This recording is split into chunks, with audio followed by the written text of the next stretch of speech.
Ladies and gentlemen, good day and welcome to Mold-Tek Packaging Limited Q4 FY22 earnings conference call hosted by Nirmal Bang Equities Private Limited.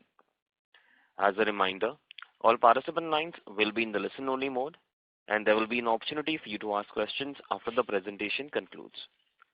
Should you need assistance during the conference call, please signal an operator by pressing star then 0 on your touchtone phone. Please note that this conference is being recorded. I now hand the conference over to Mr. Abhishek Navalgund from Nirmal Bang Equities. Thank you and over to you, sir. Thanks, Neerav. Hello everyone. On behalf of Nirmal Bang Institutional Equities, I welcome you all to 4Q FY22 earnings call of Mold-Tek Packaging Limited. We have with us Mr. Lakshman Rao, the Chairman and Managing Director of the company, along with the entire finance team at Mold-Tek.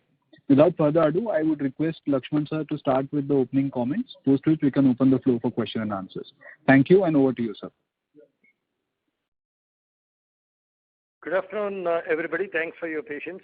I'm glad to inform you that in spite of severe inflationary situation in raw material pricing, the company could maintain or rather improve the EBITDA margins during the current financial year, ending March 22, just concluded here. And our overall revenue growth has been 31.85% over the last year, and PAT is up by 32.4%. But the exact volume growth is only 11%. So with 11% volume growth, we could maintain a PAT growth of 32.4%. The EBITDA per kg has also shot up from somewhere around 31.7 to 41.78 or something. So almost a 5 rupees increase in the EBITDA per kg was achieved during the year due to increased sale in our food and FMCG products. And coming to the segment-wise growth, in the paint and lubricants, we have seen reasonable growth in the revenues, but in the volume terms, they are still 11 to 13% growth. In the food and FMCG, in the edible oil sector, where it was impacted in the first 2 quarters of the year, we had a degrowth of 25%. Though in the 4th quarter, there's a handsome growth of almost 60%. Overall, year still registered a negative of 24% in QPAC, that is the edible oil pack. Excluding that, in the thin wall section, that is food and FMCG, we have a handsome growth of 40%. This is the most positive aspect of the current year's performance, apart from a good 13% growth in paint industry numbers, volumes. This is where EBITDA margins are much higher, and that is what resulted into a sizable increase in the EBITDA margins per kg. It was the raw material price have shot up more than 30 rupees. It is 28% to be precise. From 119 rupees, 111 rupees for the full year, 93 rupees for the full year to 120 rupees. So there's almost like 30% increase in the raw material prices that we could pass on successfully to the consumers. Before you ask this question, I want to also convey to you in the current 4th quarter, consistently the prices have risen in January, February and again in March twice, taking up the price by almost 17 to 18 rupees in the last quarter. And because we generally have the 1 month lag or sometimes 1 quarter lag in pricing, that means whatever is the pricing of January is applicable in February in March, and similarly March in April. So whatever price hike in March, we could not pass on because till April. So to that effect, the profitability is reduced in the Q4. In spite of that, we ended up with a 4 to 5% growth in the top and bottom lines in terms of volumes. In terms of revenues, it looks 11-12%, or rather it is in the Q4 to Q4, 10.7%. But actual volumes, if you consider, it is around 5%. Similarly, the bottom line growth is also about 5%. So the prices have started falling from April 1st, reasonably, not great extent, but up to around 8 to 10 rupees per kg. They have come down. So those benefits of March pricing will be now applicable in April, and similarly April and May. So when the downtrend, there will be a beneficial accrual to the company's P&L. So having said this, and also I want to just give a hint at April. April we have grown at around 20% on volumes, 18.9 to be precise. And in the food and FMCG also, we have noticed around 30% rise. And the prospects of ice cream, restaurant, fast food sections are beyond our expectations. So things started on a very bright note for the next financial year, that is the current financial year 22-23. So as I explained in the past, IBM project is moving as per schedule. The pilot will be ready sometime in July at our Unit 1, and the Sultanpur unit will be starting sometime in October. The OTC products production will start in July, August, but pharma sample submission and stability tests will take 6 months after the trial production. So pharma may not add any numbers in this current financial year, but OTC products will add. And another good news is we have now commitments from Levers and the GSK to develop some products for their new packaging products. Already molds are underway for one of them, and other two molds are just initiated. These three products put together would be adding around 25 to 30 crores to the top line in the current financial year. And in a full year, it will be to the region of 35 to 40 crores per annum. So this is a sizable addition in our food and FMCG for the current financial year and going forward. So with these trends that are positively happening for the company, I leave the floor open for questions and answers through which we can interact. Back to convener. Thank you very much. We'll now begin the question and answer session. Anyone who wishes to ask a question may press star and one on their touchtone telephone. If you wish to remove yourself from the question queue, you may press star and two. Participants are requested to use handsets while asking a question. Ladies and gentlemen, we will wait for a moment while the question queue assembles. Participants, you may press star and one to ask a question. The impact in front of the Zoom. The first question is from the line of Ravi Naredi from Naredi Investments. Please go ahead. J. Lakshman Rao sir, thank you very much for nice result. You have given overall growth in the year. I am looking this company since last 6 to 7 years, and find when we attended the AGM, you display so many products in the AGM. But along with the result, you never give investor presentation in which you may show what product, new product we have introduced by the company, where is like we investor, we may benefit a lot. So this is my request. If now onwards, if you can post, it will be nicely help to us. Secondly, debtors rises too much as on 31st March 22. Any specific reason behind it? Sorry, what is the second question? Debtors rises too much. Debtors? Yeah. Debtors increases too much. It was 90 crore in 31st March 21. It is raised to 143 crore. 19 crores in last year 31st has now become 143 crores? Yeah. I think maybe there is some typographical error. No, it is not error. 90 crore to 143. Oh, 90 has become 143 crores now. Yeah. Okay. Yeah. 90. Yeah. Okay. So that's basically the sales growth. If you look at the ratio, it is almost 34% or 32%. Right. So obviously, when the sales grow more rapidly towards the end, actually the billing value has increased by almost 35-36% compared to last February and March. So that's basically raw material prices have shot up, making the debtors look ballooned. Okay. So that's the major reason. And of course, there are a couple of reasons like Asian Paints and others have increased their credit period during the year.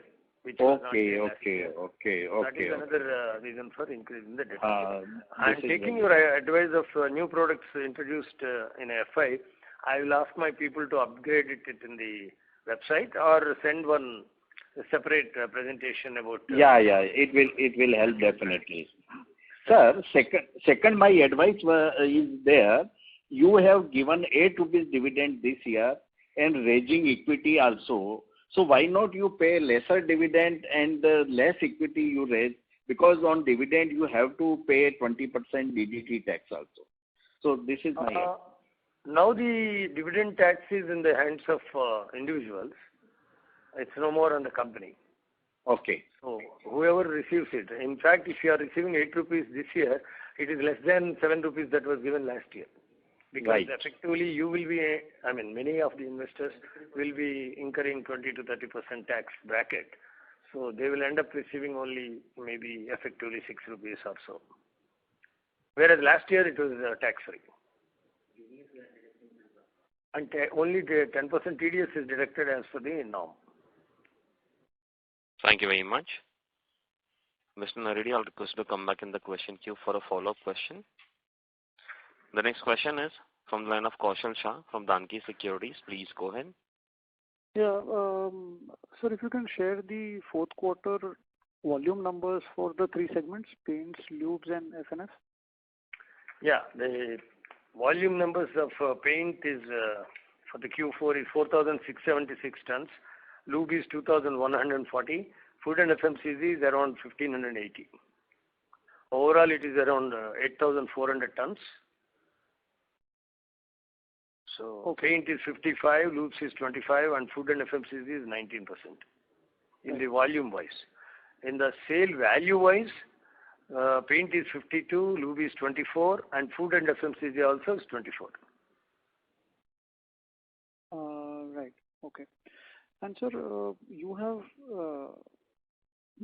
stated about a likely 15 to 20% volume growth for the current year.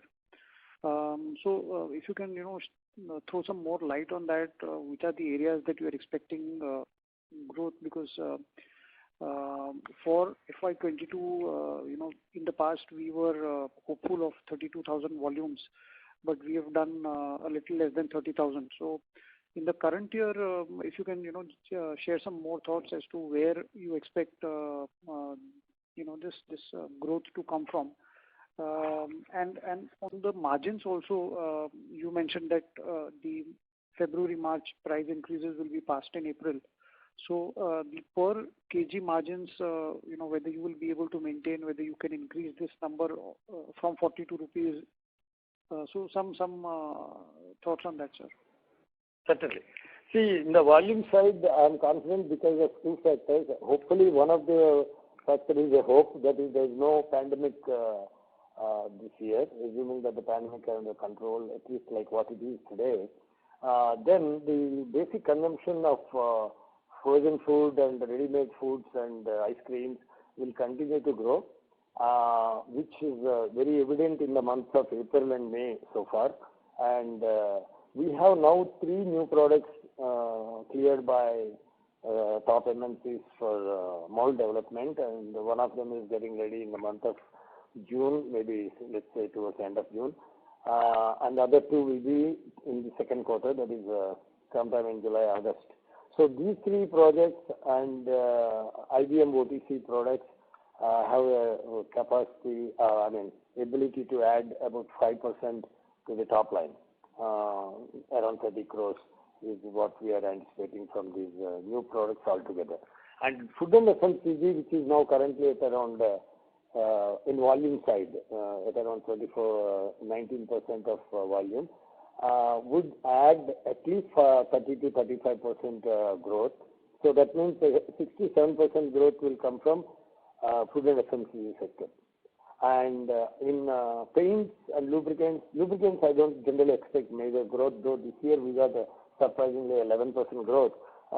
Generally we take 3-4% or 5% growth in lubricants.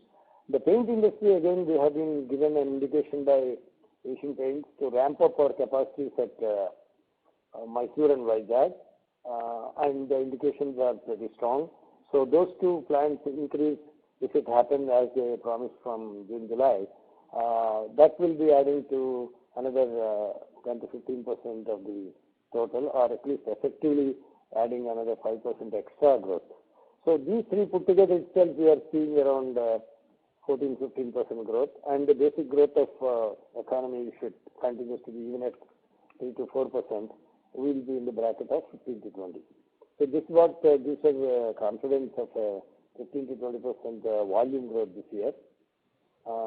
And coming to the margins, because all these three products what we are introducing along with the OTC products are high-end margins in the tune of 80 to 120 rupees per kg.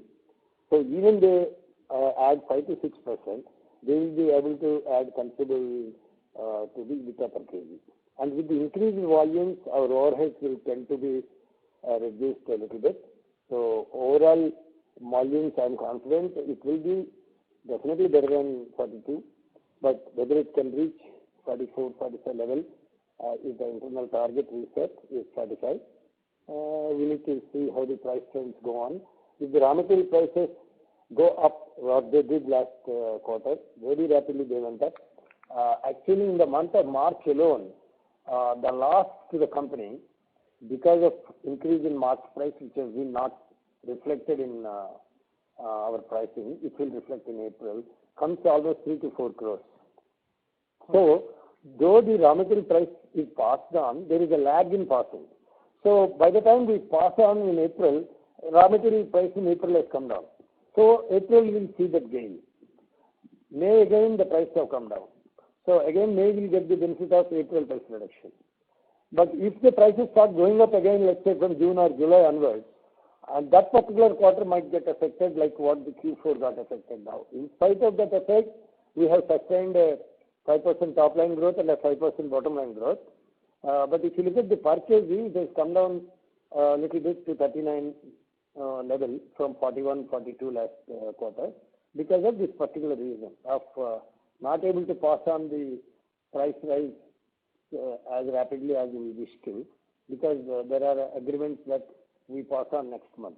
Either way, when the price come down also, we don't give them the price reduction in that month, we give it in the next month. Same thing next quarter.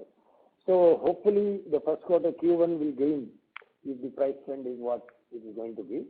And if the price trend stabilizes, still 42, 43 is possible. If the price trend is increasing, there could be some challenge. But so I would still take 42 to 45 is a possible range given the new orders in the food and FMCG sector. And so last question from my side, if you can share some names on the FNF side. I think in the last quarter you would also mention on the lube, we had received a BPCL tender. So maybe some names where, which can add to our volumes in the current year? Yeah, Hindustan Levers and GSK, we have already more or less confirmed with them. The mold development has also been cleared by them. But the molds will be tested and all that will take time. So first one will be in June, we are hoping. The other two will be in sometime in July. In the last quarter you had also spoken about Amul. So are we... Amul is already reflected in the from April onwards, March onwards. We'll give it in March. But now full growth in Amul is being seen. So sorry to interrupt you, I'm unable to hear you. May I request you to speak a little louder, please? Yeah. What I'm saying is the Amul increase has been already reflected from March onwards. And in April, we have seen considerable improvement in the sales to Amul and even Hatsun, that is Arun ice cream. Okay, great. That was helpful, sir. Thank you. Thank you. Participants, you may press star and 1 to ask a question. The next question is from the line of Bhargav Buddhadev from Kotak Mahindra Asset Management. Please go ahead. Yeah, good afternoon, sir, and congrats on a good execution. So we had added one customer in QR coded IML. Any new sign-ups from there? Yes, Gulf is almost cleared our QR code, and another edible oil company, a government cooperative, they have placed an order with QR coded lids also. They want even lid to be having a QR code. So that machinery has just arrived last week for printing on the dynamic QR code on the lid. So these two clients will be supplied in this quarter, Gulf and the edible oil company. So what is the revenue run rate we are looking from this business in FY23? In QR coded products? Yeah. I'll be very happy even if we can reach at least 5 to 6% of the revenue is coming through this QR coded. That means about 30-35 crores. Gulf alone can contribute around 8 to 10 crores if they shift. They are currently shifting with one brand, and they have indicated once. See, their concern is supply chain. All the dealers and distributors have to get into the mode of reading QR code and invoicing using a QR code, which is something new for the hardware shops in our country. So they want to first start with their premium product or the products where they're generally sold across towns and cities, and then they want to go for other products which go into villages or further down into towns. So this experiment they are starting in the month of June, and I'm sure by July, August, once they have confidence, they will be putting in across the country. And Castrol is also taking trials once this cap molds, cap printing is done. So, but they have not indicated timelines. But Gulf has indicated they want to go from June. And any traction with these paint companies because that can be a big revenue driver for us in QR coded IML. Sorry, your question is not clear. I'm saying that any progress with signing up with any of these paint companies for QR coded IML? No. QR coded IML, as it is, IML is still not there in most of the paint companies. So for them to go for a QR coded IML may be a little far-fetched thing. But the lubricant companies are very keen because they face a lot of this duplicate markets and challenges from that duplicate markets.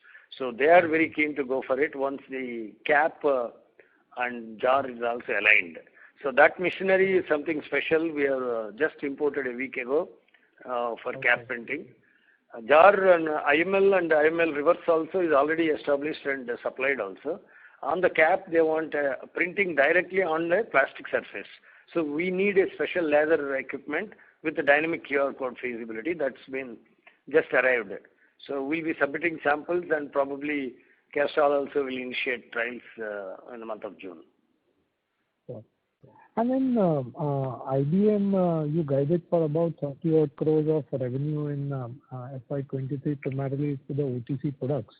But maybe in the next 2 to 3 years, can it be a 200 to 300 crore kind of a revenue line for us, IBM? Yes, sir. Our internal target is to reach at least 200 crores in 3 years, starting from October this year. Because this October, even we submit the samples of both the CRC caps and bottles, they take about 5 to 6 months to give the clearance. So effective commercial supplies of pharma bottles will happen only in the next financial year or early calendar year of 23. That's the best we can expect. So I won't be counting any numbers from IBM Pharma this year. But in the IBM other areas, we have one major breakthrough. Hopefully, we'll be getting that on hand by end of this month. And that will be the first products we'll be producing. Their orders worth around 7 to 8 crores per annum. And other products will be added once the products are established. So this year, our guidance for IBM would be in the region of 10 to 12 crores for year one. But year two, it can shoot up, like say next year, 22, 23, 24. Both pharma will be added, CRC caps will be added, and OTC products will be converted. So something like 60 to 75 crores we can expect in the year two. That is, you can call it actually year one because this year is more of trial production and sample submission for pharma. But 3 years down the line, that can reach a level of 180 to 250 crores. So you can take an average of 200 crores achievable 3 years down the line, say 25, 26. And EBITDA per kg in these products would be upwards of 100 rupees, right? Much higher than even our food and FMCG. Also. Okay. So once they start contributing, the numbers, overall numbers should improve. Understood. And in terms of our press release, I read that in sweets we are seeing good export orders. So how big can this segment be maybe in the next 2 to 3 years? See, this year probably again it's initiation, and definitely we found some good response from restaurants, confectionaries, and Indian stores in USA. We are also trying for American applications, American companies or American restaurants and hotels who are now getting more and more into home deliveries. That's become either it is not an epidemic reason due to pandemic, but it's also become a habit. So those hotels and confectionery suppliers, wherever they need attractive packing with IML, we are pitching in. And initial success is coming through Indian stores and Indian restaurants. It's catching up. 1 or 2 which we did last year are now not only recurring, but are also new inquiries coming from other restaurants. One negative feature in the whole thing that's otherwise by now it would have improved a lot is the freight cost, which has shot up from $3,000-4,000 to more than $10,000 per a 40-feet container. So that is a kind of a hindrance. If they are always saying that this quarter the prices are softening a bit, but the way they have gone up is tremendous from 3,500, 4,000 range. They are currently still at around $9,000, $10,000 per 40-feet container.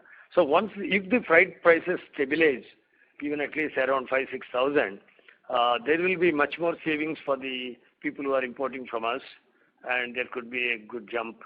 So that is one deterrent. Otherwise, we are confident about decent numbers. So this will primarily be an export market for us, right? Sorry? This product will be primarily for exports, right? Or we are also looking at domestic client solutions?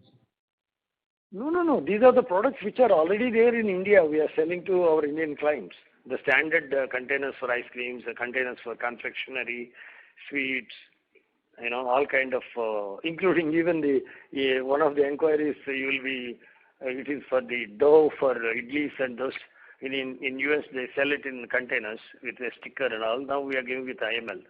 So we are about to, they need about 1 million pieces a month. So that's a kind of applications are similar like what we are doing in India. And there's no need to invest on new set of molds. We need to, from the same molds and same robots, we can produce. So to cater to these increased demand in IML food containers, we are almost doubling our printing capacity. We have placed 2 order machines for 2 more flexo machines. They are arriving, one in July, August, and one in December. So by next year, we want to almost, if not doubling, 70% increase in our IML printing capacity we are creating, so that that should not be a deterrent in meeting our customer schedules and exports. Sure. And lastly, sir, on the pump business, is there any update? You are looking at new sign-ups like Himalaya, Equipment, any updates? Yeah, with Himalaya, we have progressed. Trial lot has been given, but commercial production, they are also very much stuck with drop in volumes.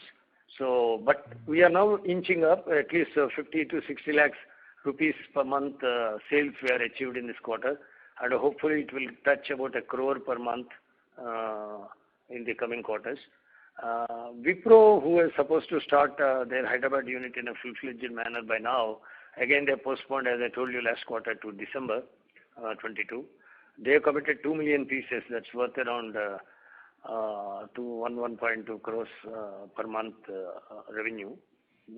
If that comes through only, I see a big jump in pumps. Otherwise, this year would be limiting our sales to a level of around 8 to 10 crores. Okay, sir. Thanks for your answers and all the very best. Thank you. Thank you. Participants, you may press star and 1 to ask a question. The next question is from the line of Nirav Savai from Bacchus Investment Advisors. Please go ahead. Thanks for the opportunity, sir. So just wanted to understand your view on this EPR regulations which are going to come FY24 onwards, and how do we see demand side post these EPR norms? Yeah, we are getting ready for that. Actually, recycling plants in India have now developed to an extent of almost equal to the international standards. Their products, some of them are climbing even food safe. And companies like Hindustan Lever have approved a couple of products in PET, and they are also examining polypropylene for food applications. So if that really happens, we are in touch with them, and we are also even experimentally buying some quantities of recycled polymers from 3-4 reputed companies who have come up in couple of them in south, couple of them in Haryana area, north area.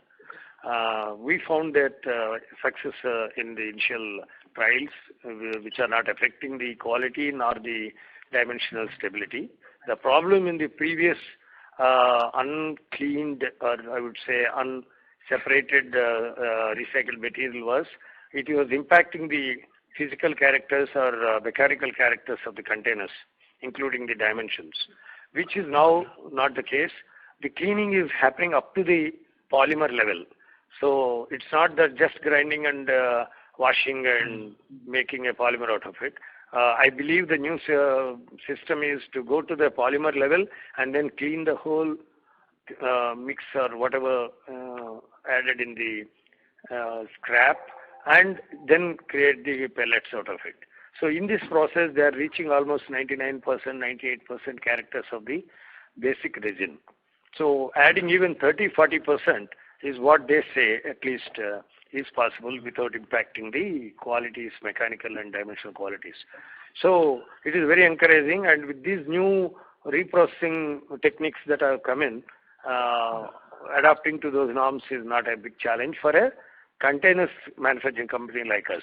The film and other packaging lines will continue to have challenges because in film collection, the recycling is still a big challenge, and contamination in film collection or contamination in the garbage, because the film is generally thrown and it's difficult to collect, is going to be a challenge for the film companies, film packaging companies.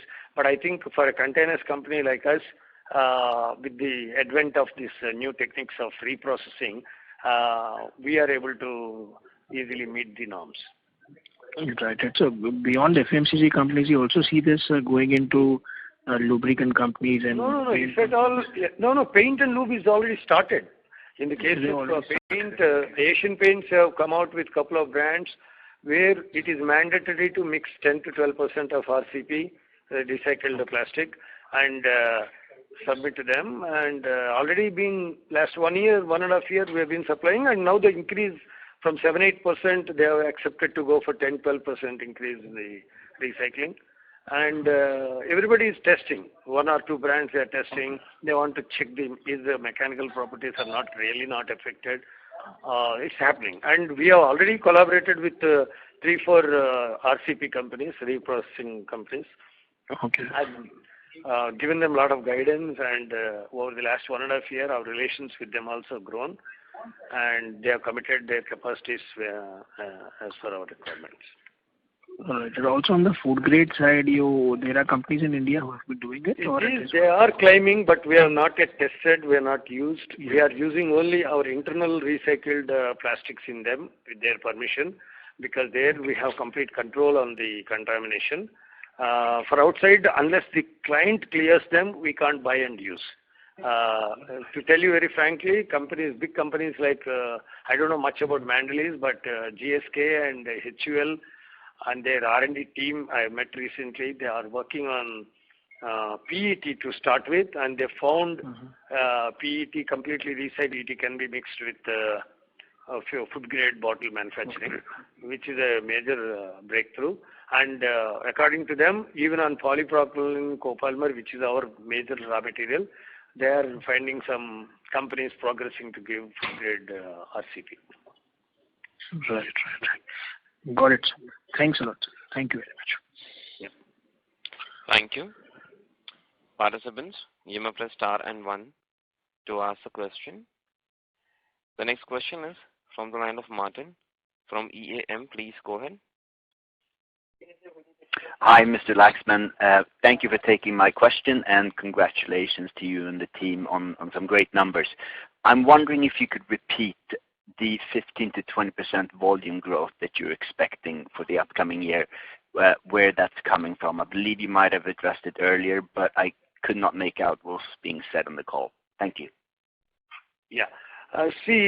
Martin, we are assuming this numbers growth based on an assumption that there won't be a return of pandemic.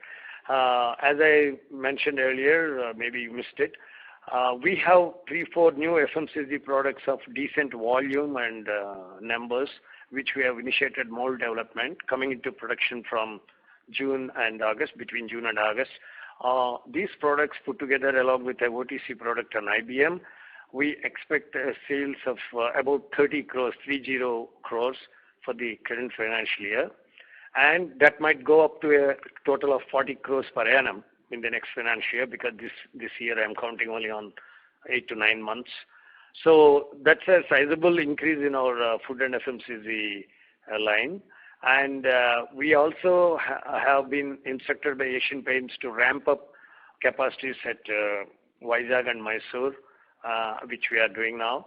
And our plant at Kanpur has reached 1,000 tons per annum kind of production. That's about 80-85 tons we did in April.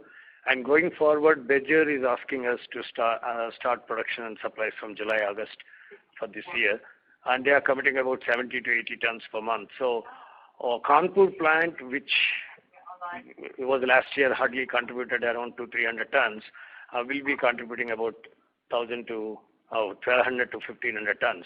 So that's about another 4 to 5% growth. So we are seeing 8% growth coming from Kanpur plant and these new products in food and FMCG. And Paints growth in Mysore and Vizag, we anticipate to bring in at least another 3 to 5%. So these three new initiatives would be bringing us something around 12% growth in addition to our regular growth of about 5 to 8%, which we expect in the economy. Because paint industry generally grows 10 to 12% every year, in a normal year. And food and FMCG last year we have seen 40% growth, and that itself another, let's say even 30% growth we get this year on a 18-19% is another 4-5%. So if things go well and economy is at least stays where it is today, we should be able to reach our goal of 20%. Great. Thank you very much. Thank you. The next question is from the line of Miraj Shah from Dalal & Broacha Stock Broking. Please go ahead. Yeah, hello sir. Thank you for taking my question. I just had one question, that realization per kilo for this quarter has dropped. So I wanted to know what was the reason for it, because even our EBITDA per kg has come down. So what would be the reason for this drop? Yeah, Virat. As I explained to you, maybe you missed it, our pricing strategy is always passing on the previous month price to the next month billing. So whatever price rise in the month of March, we realize only in April. And in the case of Asian Paints, which is one of our largest customers, it is quarterly basis. That means October, November, December average price will be applied for Jan, Feb, March. So these two itself impacted more than 4 crores to the bottom line. That is effectively decreased our EBITDA by almost 3-4 rupees. So otherwise this would have been even 43-44. It is now 39.11 as against last year number of 41.88. So this would have been 43 level had we at least the March raw material remained at February level, we could have saved this money. So now thankfully the price have come down in April and also May. So this quarter will get the benefit of increased billing value, because March pricing will be billed in April. April raw material price will be billed in May. And similarly, Jan-Feb-March quarter average price will be built for Asian Paints and one or two other clients in this quarter of April, May, June, where the prices have come down. So, as I always say, in a uptrend, the last month will always get hit in the profitability. In a downtrend, whichever maybe 2 rupees or 3 rupees coming down, that will be gained during the quarter in a reasonable manner, if not very big way. So that is a major reason why this drop in EBITDA to 39.11.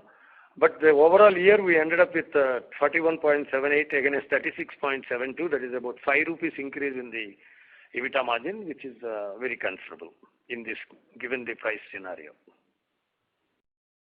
Understood. Thank you. That's it. That's it from my side. Thank you. The next question is from the line of Pulkit Singhal from Dalmus Capital. Please go ahead. Thank you for the opportunity. So just first question was on this whole EPR norms. What is the percentage of recycled material that you need to use and by what date?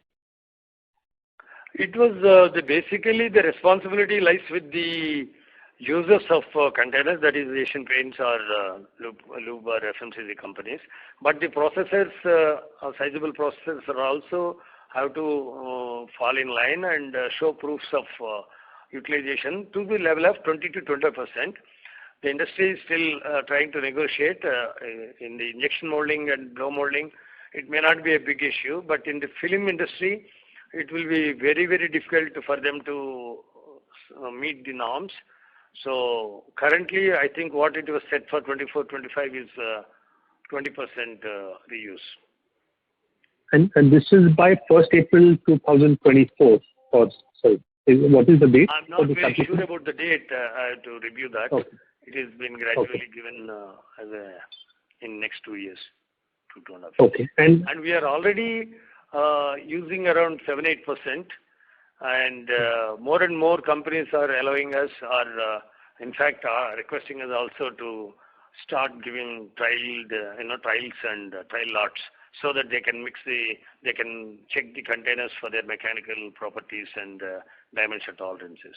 So there is a change in the way people are looking at RCP, and as I explained in the previous question, a lot of new RCP techniques have been adopted by some companies, and they're giving really good quality polymer after recycling, which can be definitely used more than 20% in pails, that is paint and lubricant containers, which in our consumption contribute almost 75 to 80% in the weight. So using 20% overall RCP would not be a challenge by the time these norms are to be adopted. Right. But by then, if the industry has to move in this direction, do you think the cost of that recycled material can actually shoot up quite a bit because maybe the sourcing of that is yet not in place? Actually, the RCP material is marginally cheaper than the virgin polymer. That is at this point, sir, but at that point it will be mandatory. So everyone has to use it. I don't think so, because they always benchmark the virgin material minus some X percentage. Not much. As you are seeking more and more clarified material, the delta is hardly about 5-10%. Initially, it used to be 20-30% cheaper, but now it's come down to around 10%, and it is staying there. And obviously, the mindset is that RCP is, after all, made out of scrap material they collect and generate. And with the increased tendency and collection of this material happening in an organized manner, availability of RCP will be there. And the mandate is not 100%, it's 20%. So I don't think there will be a big challenge on price increase of RCP. Understood. So from a long-term perspective, I'm presuming they may start with 20% and then go to 30 and 40, etc. Do you think getting into sourcing of this makes sense, or from a long-term perspective as a barrier to entry, or would you rely on external vendors? It's better to be careful, and we are establishing our relations with already 3 major vendors in the country, and we are being given the first allotment of material. So as of now, there is not such desperation, even with more and more companies are adopting this recycling material. There's still a lot of excess capacities available, and some huge plants are coming up, is what I heard, from Chinese technology or Japanese technology. That's what I heard. And those volumes will be definitely able to cater for next 4 or 5 years. But how it goes on beyond, I don't see a big challenge. And nobody can enforce beyond 20-25%. I don't think 100% recyclability of plastic would ever happen. Okay, understood. So the next question was on exports. I mean, you mentioned about freight prices going up. But in the current scenario, I mean, given that China provides a large chunk of the raw material to the US on this front, their freight prices must have also shot up, right? And also they are going through a lockdown in Shanghai. So isn't that throwing in an opportunity for you? I mean, a lockdown there plus their freights also going up? No, not only lockdown in China, but also China plus one strategy is now well imbibed in American minds. I could see in a couple of calls I had with a couple of agents who deal with imports from China and Asia. And their mindset is certainly affected by the recent developments and reduced belief on Chinese as a single source. So definitely, even with the extra price from India, they would like to keep us as a second source. And that tendency and that kind of inquiries are increasing in number. Because even these exports, what we are doing to US today, they are in place of their Chinese suppliers. So going forward, I see that more and more trend of China plus one concept in even plastic containers, IML containers especially. Because in USA, manufacturing costs are very high. And with IML, their costs shoot up beyond even the landed cost from India at this price, freight cost. But if the freight cost goes up too much, there is less, incentive for the people to import from India or China. So that's what I'm worried about. It's not China's competition. If the price is too much, they might as well produce in US. So or buy from US sources. But I think the freight cannot stay there forever. It was very unusual. They've gone almost 300% up. Not recently. It's gone up for last more than a year now. It is now tending down from 10, 11,000 to 7,000. Hopefully, it will settle down at around 5,000, 6,000 by end of this year or beginning next year. Then exports become very, very viable. Right. So how big could the segment be, sir, in 3 years for you? If the freights are like this can be a kind of like, say, I don't think it will be more than 10% of our sales. Even if we can reach 5 to 10% in 3 years, it will be a good achievement. One area where I can see that number can be beaten is our CRC caps, which we are starting in October, but they become really available for supply from next March. So that CRC caps US is a huge importer of CRC caps, and once that range of products are available in our product portfolio, we'll be able to get more and more inquiries and orders, especially with a much higher value add. Understood, sir. Thank you very much and all the best. Thanks, Peter. Thank you. Next question is from the line of Akhil from Centrum Broking Limited. Please go ahead. Hello, sir. Congratulations on overall a good set of numbers. Akhil, sorry to interrupt you. You are not audible. Can I request you to speak a little louder, please? Sure. Is it better? Yes. Okay.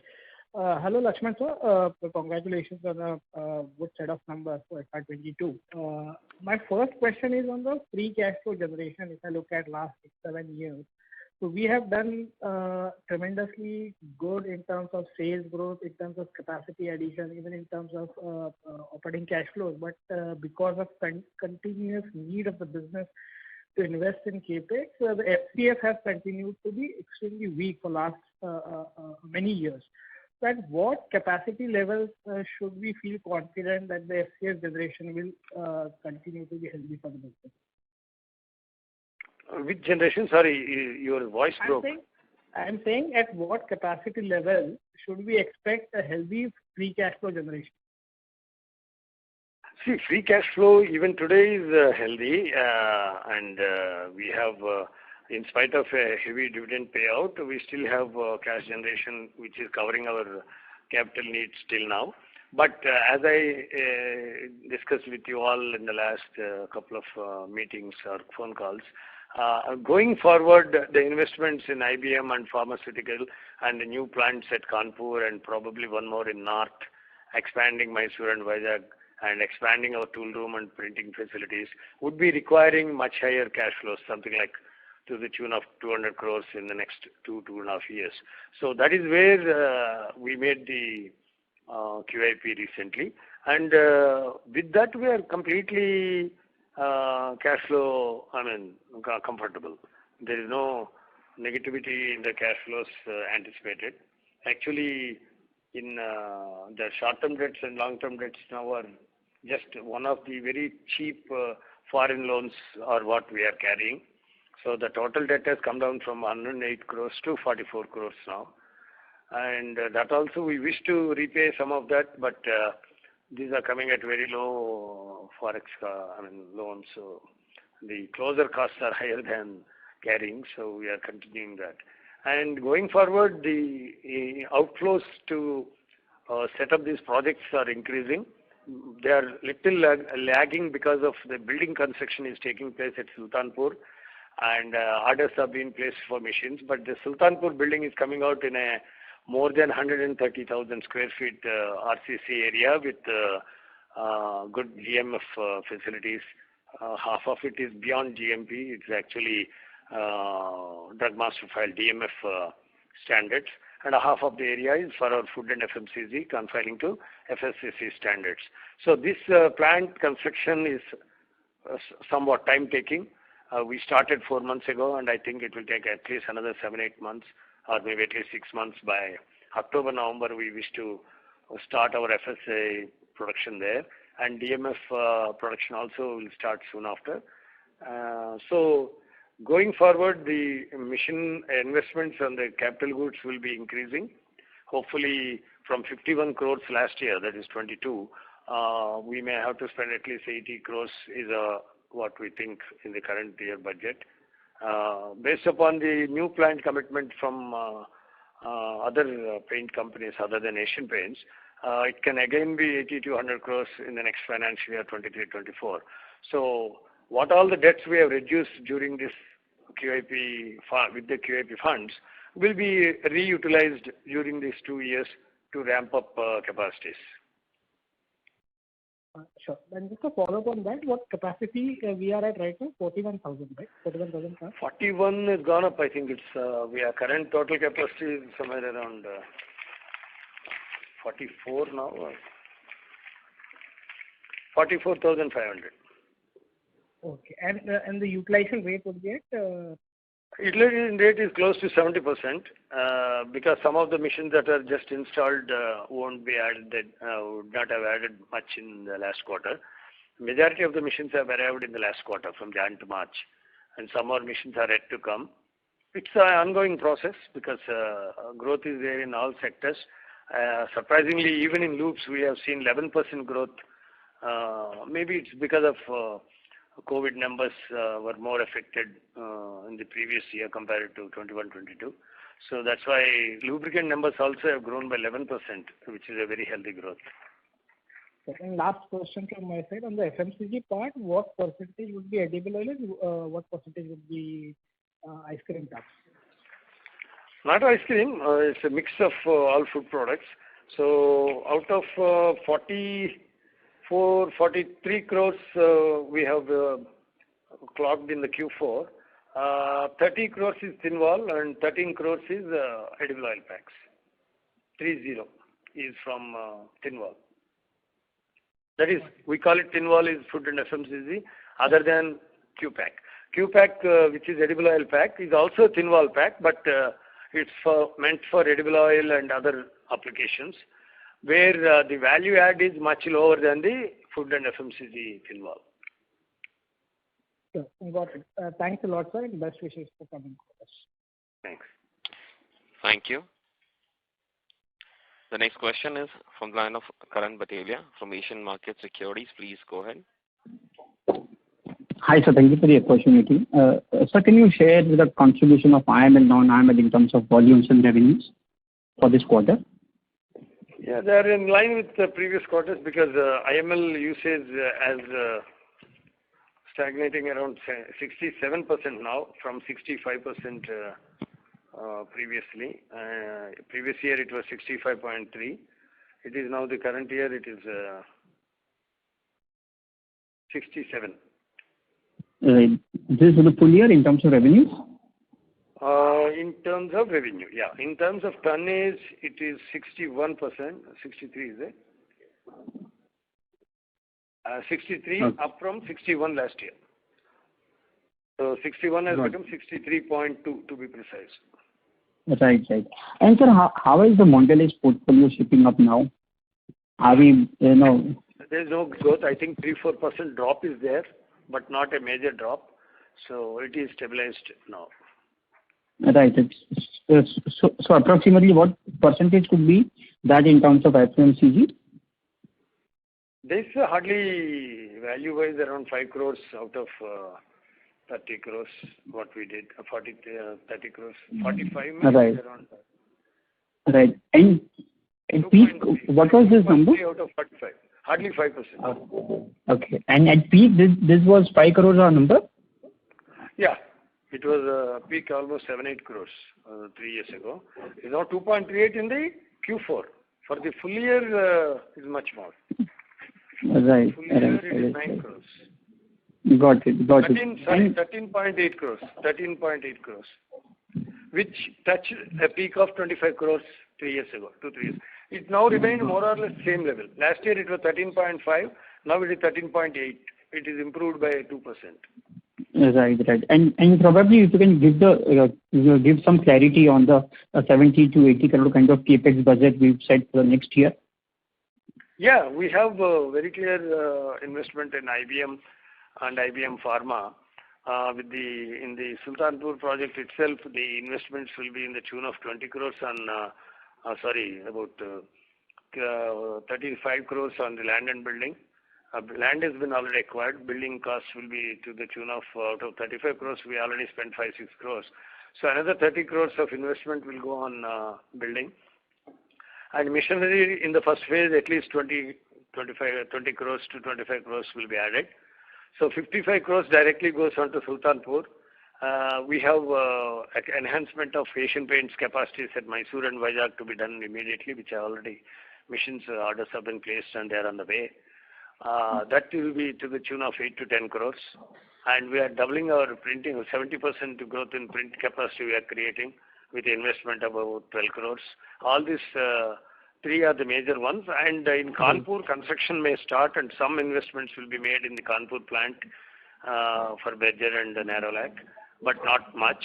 This year it may be 5 to 6 crores, but a major amounts will be invested in 23-24 Q1 or Q2.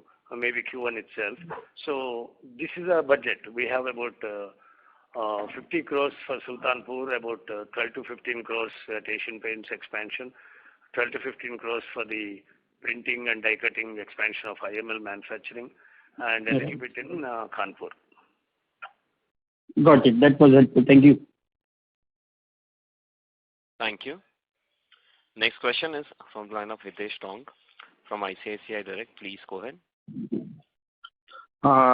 Thank you for the opportunity. Sir, I need just a few clarification on some numbers.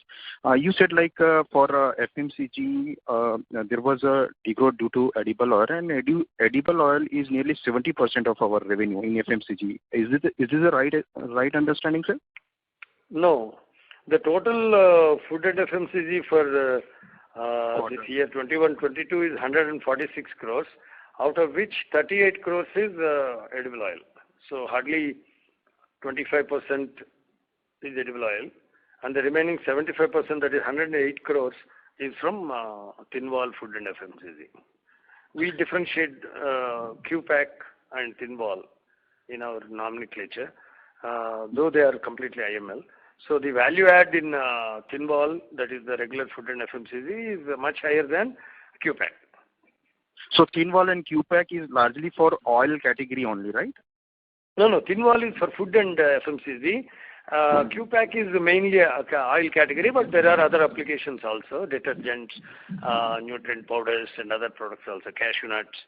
That there also been, these applications are also there for the QPAC. But in terms of value add, the thin wall for food and FMCG is much higher, like say something like almost double that of regular QPAC.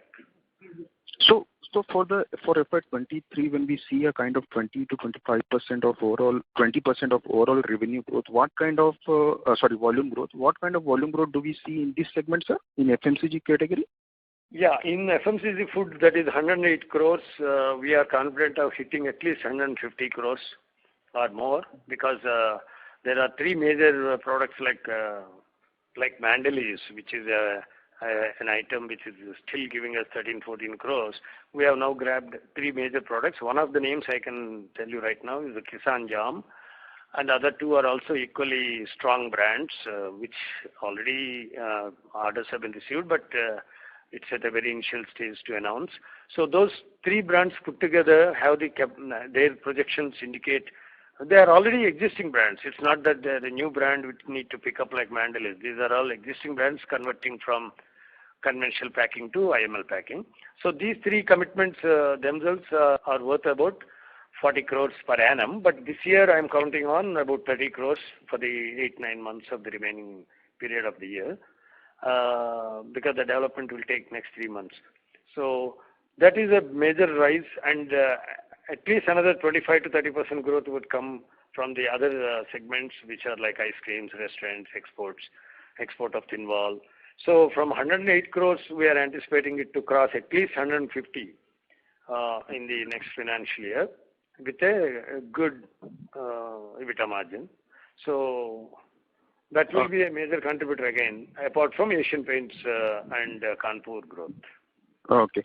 Sir, my other question is from IBM pharma product category. Sir, what kind of products are we targeting in this category, sir? Is it a kind of bottle or say, Yes, to start with, our idea is to go with the bottle and caps. The caps are simple caps and again CRC child resistant caps. So a set of 15 varieties of bottles we have selected and molds are being made. CRC caps, 6 varieties, 3 plain and 3 CRC will be introduced in the initial phase, and that will be expanded. So all these will be going into production for trial production by October. And then there are stability tests to be conducted by different pharma companies, clearances from some pharma bodies. That all will take at least 6 months. So the initial marketing efforts will start sometime from September, October, once the samples are received from our mold makers and machine makers. And the marketing team is being created. Already one senior guy from Garishammer is joining us in July.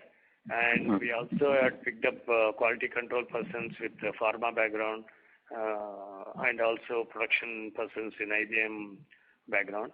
They all joined. A couple of them are joining in June, a couple of them joining in September or July. So by July, our team will be ready, because some OTC products, that name also I will be able to share with you soon, will be starting from July. So those products production they will supervise initially, and they will be ready to take off the pharma once those machines are installed in October. So all the steps have been taken actively to meet our set deadlines. Okay. So my last question is that what would be our expected capacity for FY23, sir? Overall capacity? Overall capacity is currently 44,500. I think it will cross beyond 52, 51, 52,000. At least 20-25% rise in capacity we need to create.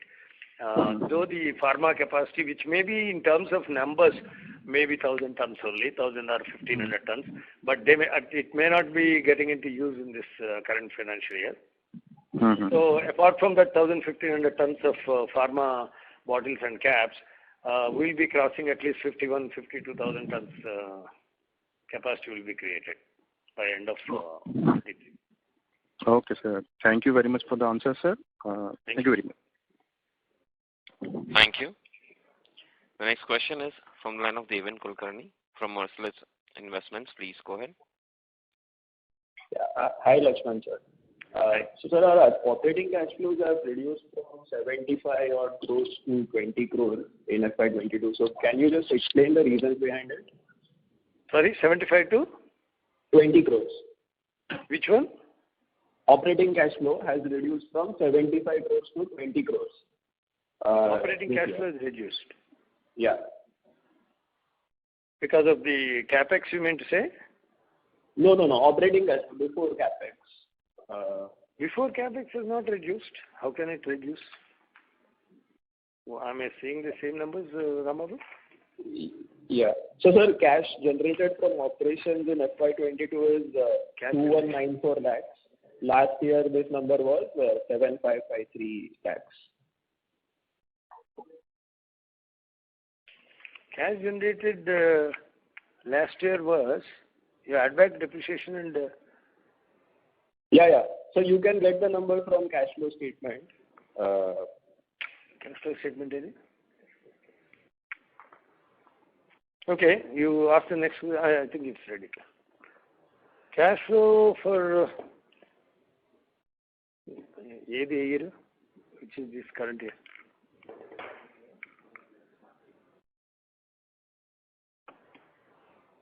Net cash flow is 56.5 crores.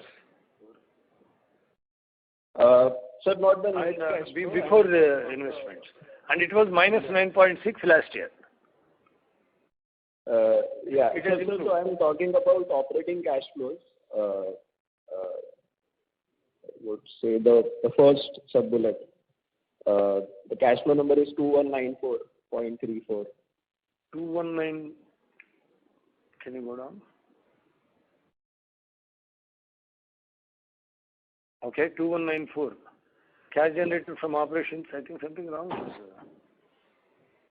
21 crores from 75.